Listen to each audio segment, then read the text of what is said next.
Caracas. Reuters. President Nicolas Maduro has set his sights on Venezuela's 2018 presidential election after the ruling Socialist Party is predicted dominated mayoral polls with the help of a partial boycott by a crumbling opposition. Venezuela's President Nicolas Maduro speaks during an event with supporters, next to newly elected Mayor of Libertador District Ica Farias and President of Venezuela's National Constituent Assembly Delcy Rodriguez L. in Caracas, Venezuela. December 10, 2017. Picture taken December 10, 2017. Miraflores Palace handout via Reuters. The 55-year-old successor to Hugo Chavez, enjoying a political breather after a year of ferocious domes, tick protests and damaging foreign sanctions, said the government had won at least 90% of the 335 mayorships in Sunday's election. The latest official results gave him 21 of 23 state capitals as well as Caracas main district, with full results set to be announced later on Monday.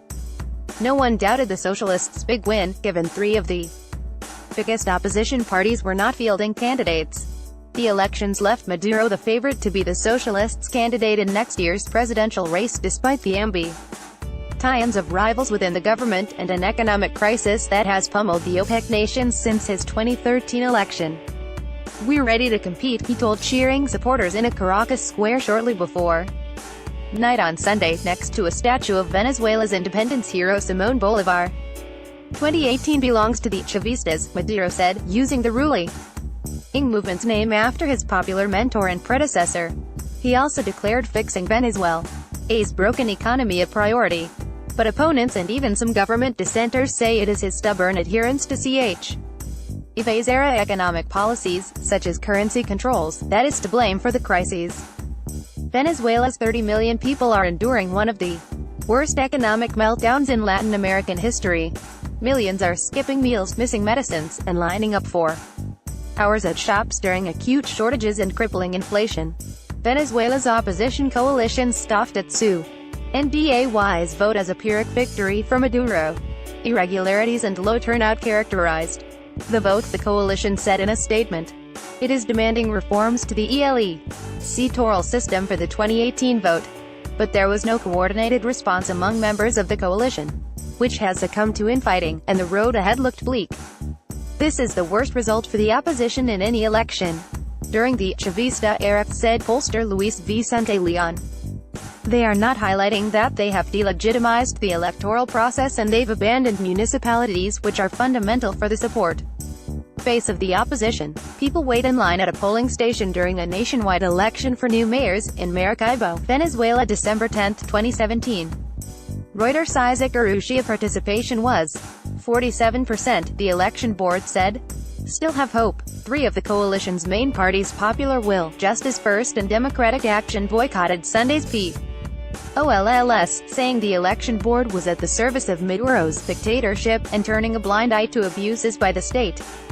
But other opposition parties did put up candidates, adding to confusion and acrimony within opposition ranks. Maduro said the three abstaining parties should be banned from participating in future elections. Presidential election has traditionally been held in December, but there is speculation it will be forward to the first half of 2018 so the Socialists can take advantage of the opposition's disarray. Its most popular leaders barred. Leopoldo Lopez is under arrest and Enrique Capriles is prohibited from office. The opposition may struggle to find a popular flag bearer. Uniting the disparate parties and reigniting enthusiasm among the despondent grassroots supporters will also be huge challenges. Street protests earlier in 2017 put enormous pressure on Maduro and left 125 people dead. Foreign pressure hardened too, with U.S. President Donald Trump imposing sanctions on Venezuela for alleged government rights abuses and corruption. Yet after facing down demonstrators, pushing through a controversial legislative superbody in a July vote also boycott by the opposition, and notching a majority in October gubernatorial polls, Maduro has ridden out the storm for now.